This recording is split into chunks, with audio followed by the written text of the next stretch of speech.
Kanalımdaki tüm dostlara selamlar, sevgiler, saygılar. Örgü eğitimi kanalıma hepiniz hoş geldiniz. Evet, bu videomda baharlık ve yazlık örgülerinizde rahatlıkla kullanabileceğiniz 2 şiş bu örgü modelinin nasıl yapıldığını sizlere anlatmak ve paylaşmak istiyorum. Umarım sever ve beğenirsiniz arkadaşlarım. Beğeni ve yorumlarınızı videomun alt kısmında yapabilir. Ayrıca paylaşımda bulunarak daha çok kişilere ulaşımını sağlayabilirsiniz. Evet, modelimiz böyle bahar ve yaz ayları için özellikle mükemmel bir model. Şimdi bunun için ben bu modeli yaparken Alize Cotton Gold'un şöyle bir ipini kullandım. 3 milimde şişler kullandım arkadaşlar bu modeli yaparken. Şimdi kışın böyle kışlık bir örgüde yapacaksanız onu da göstermek amaçlı ve biraz da kalın olsun, yeni başlayan arkadaşlarım özellikle daha rahat görebilsinler diye Kartopu Melenge Wool isimli şöyle kalın bir iple anlatmak istiyorum sizlere. Kullanacağımız şişlerimiz 5 milim olacak arkadaşlarım şöyle. Şimdi bu 2 şişi aynı anda tutuyorum. Altı ve katları olarak ilmek atıp sonra 3 tane de fazladan ilmek atıyorum. Ben bu şekilde yapıyorum arkadaşlarım. Bakın şu ipimi projemin boyutu ne kadar olacaksa ona göre biraz fazla bırakın. Sonra zorluk yaşamayın. Şu şekilde alıyorum. Şöyle bundan geçiriyorum işaret parmağımdan. Sonra da baş parmağımdan dolayıp bu yeri elde ediyorum. Sonra buradan takıyorum. Sonra buradan alıyorum ve şu şekilde ilmek atıyorum. Evet. Bu şekilde altı ve katları olacak şekilde ilmekleri topluyoruz. Dediğim gibi ikisine ilk sırada herhangi bir lastik yapmayacaksanız böyle direkt modele başlayacağımız için böyle bir çift 2 şişi de burada rahatlıkla kullanabiliriz. 3 tanesini özellikle anlatmak istiyorum. Kenarlarda ve ortada duranı rahat görebilmeniz için. Onun için 21 tane ilmek atacağım arkadaşlar.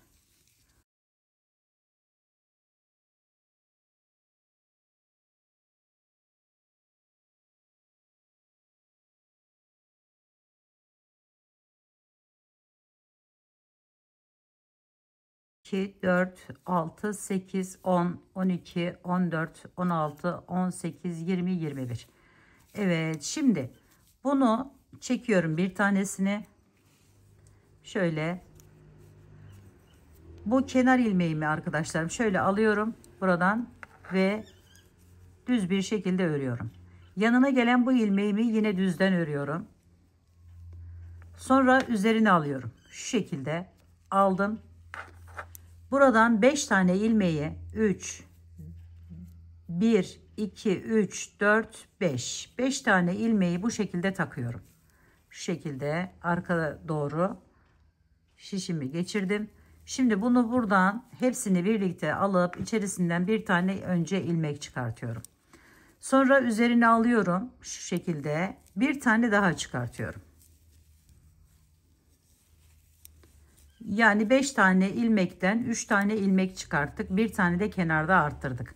Şimdi bir tane arttırıyorum yine üzerine aldım. Hemen gelen ilmeğimi düzden örüyorum.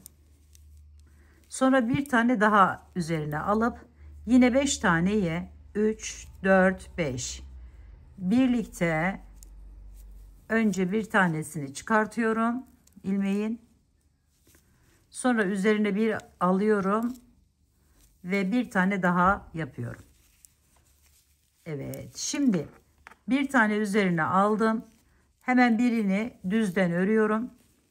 Tekrar üzerine alıyorum ve yine 5 tanesinin içerisinden şöyle 5 tanesini topladım. Bir tane çıkarttım. Üzerine bir aldım. Bir tane daha çıkartıyorum.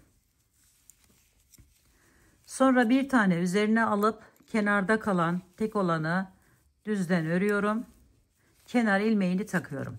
Bu kenar ilmeğini isterseniz örebilirsiniz ama ben genelde bu şekilde yapıyorum. Bakın şöyle bir görüntü elde ediyoruz arkadaşlar. Şimdi çeviriyorum. Şöyle aldım, kenar ilmeğini ördüm. Bütün ilmeklerimi ters bir şekilde, ip kendimize bakıyor. Kendi tarafımızda, ön tarafta tersten örüyoruz.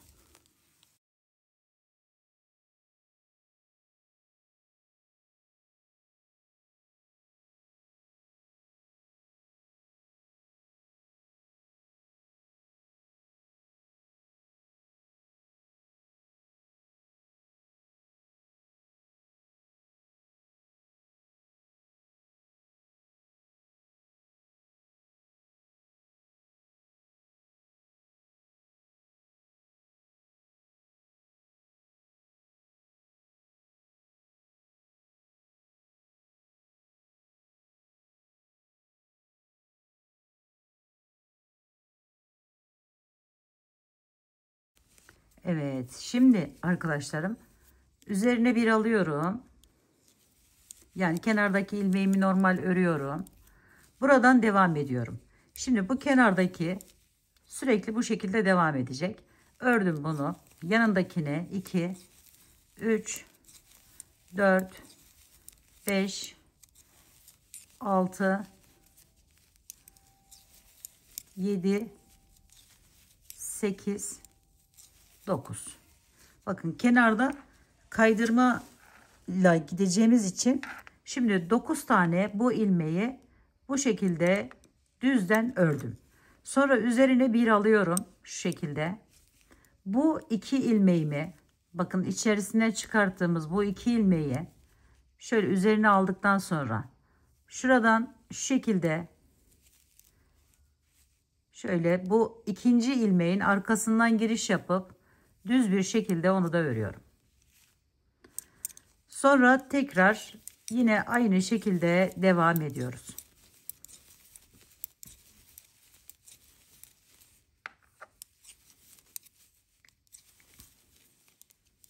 Yani düzden devam ettik arkadaşlar. Sonra arkaya geçiyorum. Arkada bütün ilmeklerimi ters bir şekilde örüyorum. Yani ipimizi önde şöyle alıp hepsini tersten örüyoruz.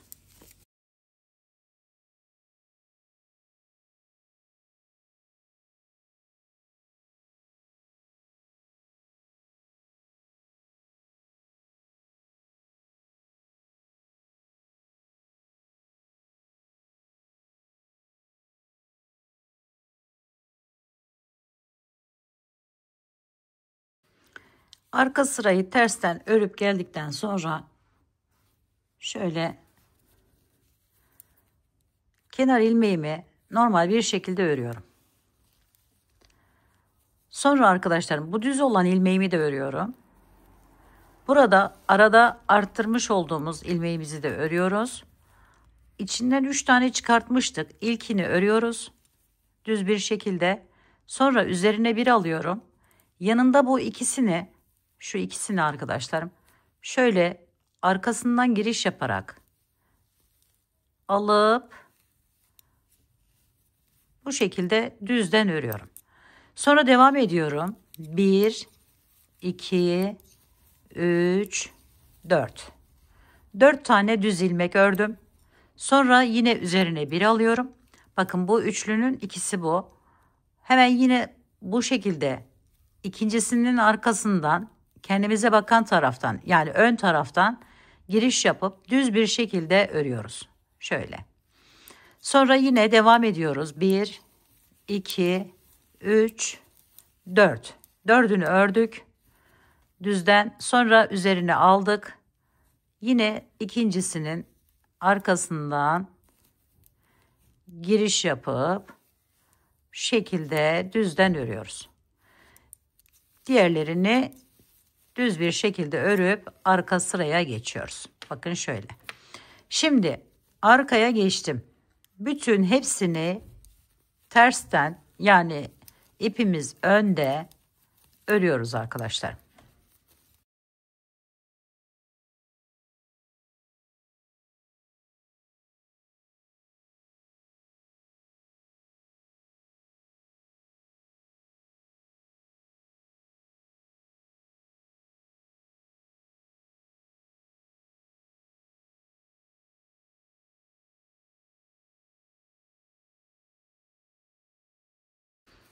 Evet, şimdi öne geçtim. Bu ilmeklerimi düzden örerek devam ediyorum.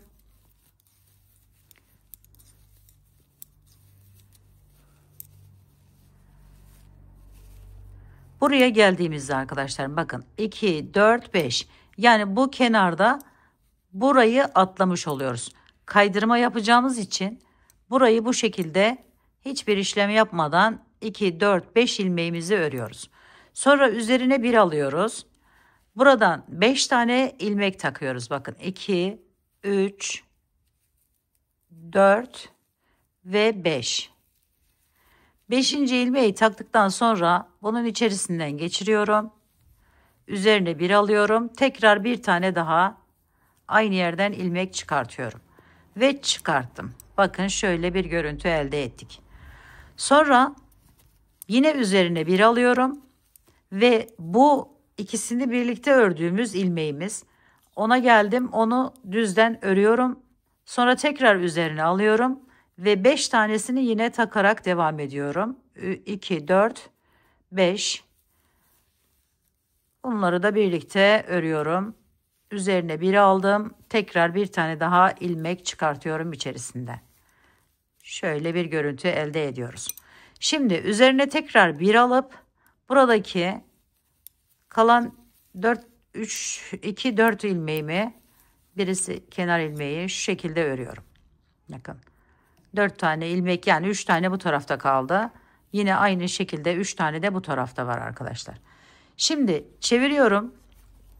Arkayı ters bir şekilde, yani ipimiz önde bir şekilde örerek geliyoruz.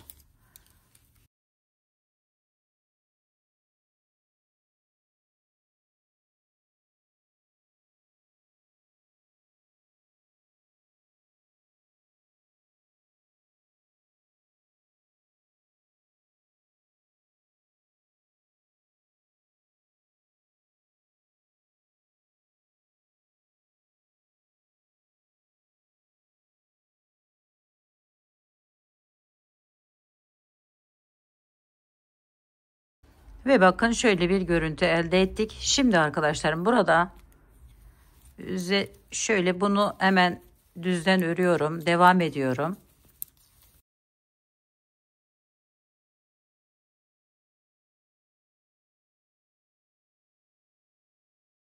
Bu tek olarak da bunu ördüm. Üzerine bir aldım. İkisini birlikte örüyorum. Şöyle. Sonra düz olarak devam ediyorum. 4 tane ördüm düz. Sonra üzerine bir aldım. Bu ikisini birlikte örüyorum. Sonra düzden bitiriyorum. Şimdi arkada yine ters olarak öreceğiz.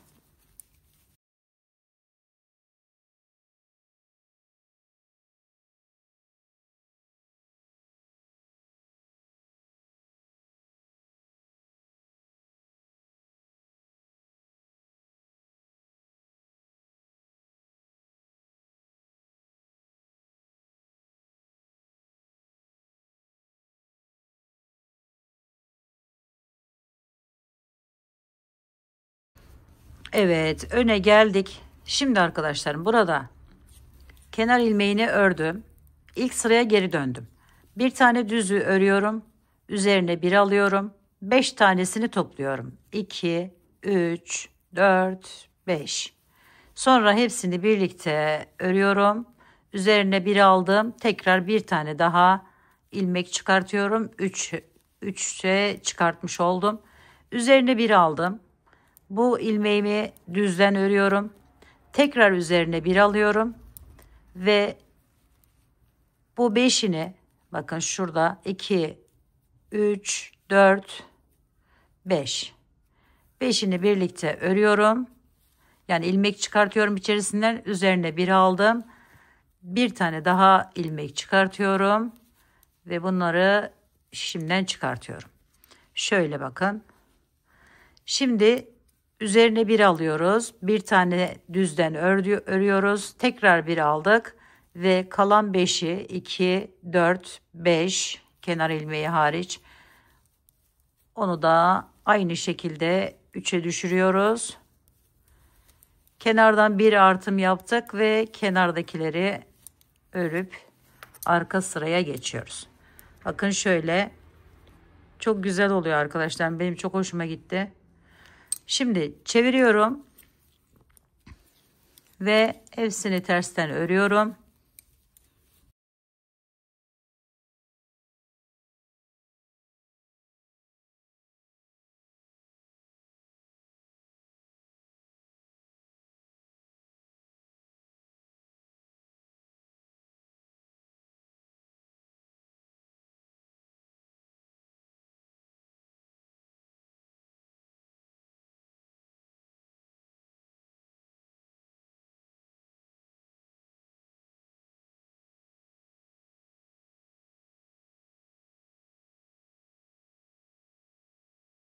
Evet, şimdi yine kenardakini normal bir şekilde ördüm.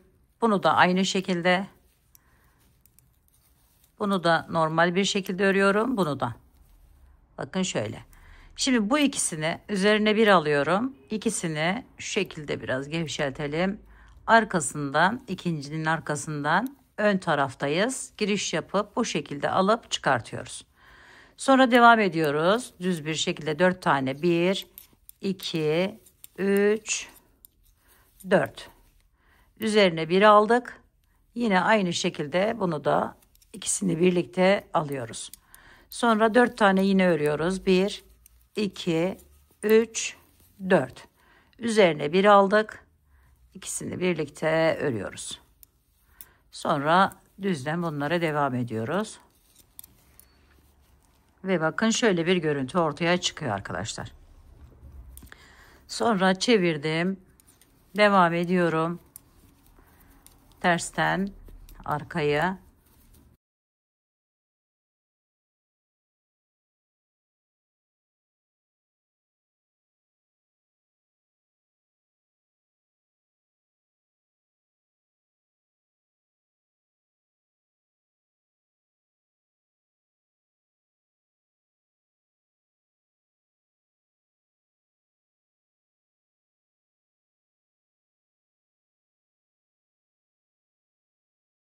Şimdi bunu örüyorum.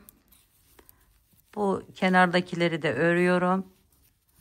Sonra buradan devam ediyorum. 2, 3, 4. Sonra topluyorum. Yani üzerine alıyorum bir tane. Burada 2, 4, şöyle 5. 5 tanesinin içerisine giriş yapıyorum. Ve hepsini birlikte alıyorum. Bir aldım. İkinciyi de aldım. Çıkartıyorum. Bakın şu arkadaşlarım. Yani şuraya geri gelmiş olduk. Aynısını tekrarlıyoruz. Üzerine bir aldık. İkisini birlikte aldığımız ilmeğimiz hemen düzden ördük. Üzerine bir aldık. Yine 5 tanesini takıyoruz önce. Şöyle içinden 3 tane çıkartıyoruz. Yani bir çıkarttık, bir üzerine aldık, bir tane daha çıkartıyoruz. Ve çıkarttık. Üzerine bir aldık. Bunlara düzden devam ediyoruz. Evet. Arkayı yine tersten.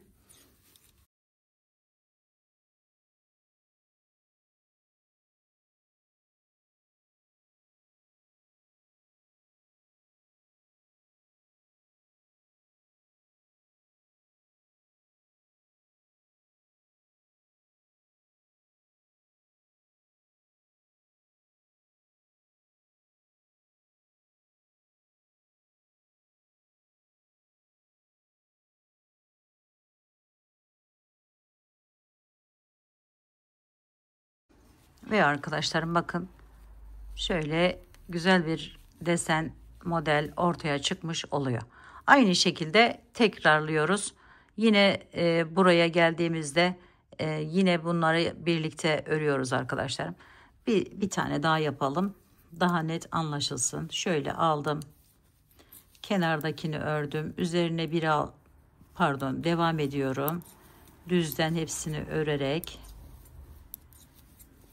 buraya geldim bakın. Bunu örüyorum. Sonra üzerine bir alıp ikisini birlikte örüyorum. 1, 2, 3, 4 tanesini ördük. Üzerine bir aldık. Sonra bu ikisini birlikte örüyoruz. Sonra düzden devam ediyoruz. Arka hiç değişmiyor. Hep aynı. Tersten örülerek devam ediyor.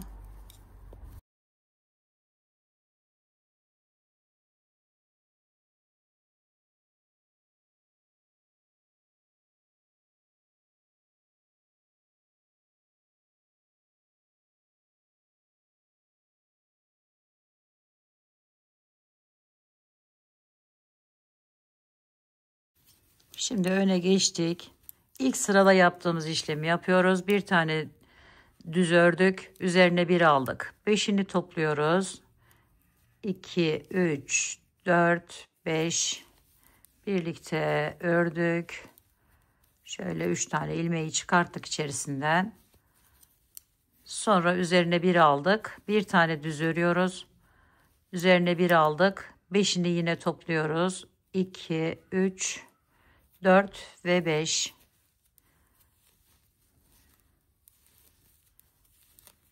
Bir sırada beşlileri toplayıp bir sırada ikisini bir alıyoruz arkadaşlar. Sonra üzerine bir alıyoruz. Bir tane düzümüzü ördük. Tekrar üzerine alıp yine 5 tane ilmeği topluyoruz. 3, 4 ve 5.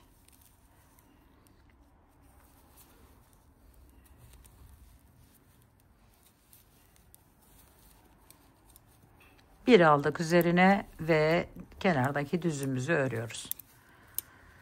Şu kenardaki tek olanları yapmaya da bilirsiniz arkadaşlarım. Şu düz gidenleri, ama o zaman bu arttırım yerleriniz biraz zorlanabilirsiniz. Ama yapmasını iyi bilen arkadaşlarım o kenardakileri yapmayabilir. Bana biraz burası fazla düz gibi geldiği için söylediğim bir şey tamamen.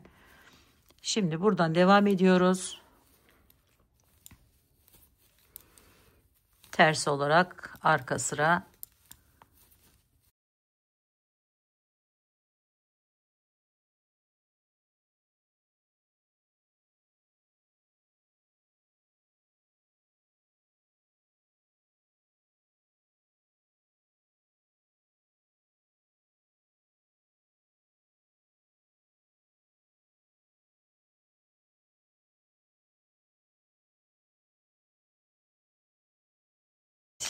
Bakın şimdi şöyle bir görüntü arkadaşlar.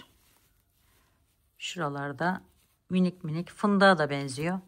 Fındık gibi bir örgü modeli. Umarım sizler de sevmiş ve beğenmişsinizdir arkadaşlarım. Bakın kışlık örgülerinizde bu tarz bir ip kullanırsanız bu şekilde duruyor. Onu da görmüş olduk. Aynı zamanda yazlıklarda da bu şekilde duruyor arkadaşlarım. Evet, umarım sevmiş ve beğenmişsinizdir. Yapacak olan arkadaşlarıma şimdiden kolaylıklar diliyorum. Örgümü dediniz kanalıma abone olmayı, beğenmeyi, yorum yapmayı, paylaşımda bulunmayı unutmazsanız çok mutlu olurum. Bir dahaki en farklı, en değişik örgü model, teknik ve tasarımlarında görüşmek üzere. Hoşça kalın, sağlıkla kalın, Allah'a emanet olun arkadaşlar.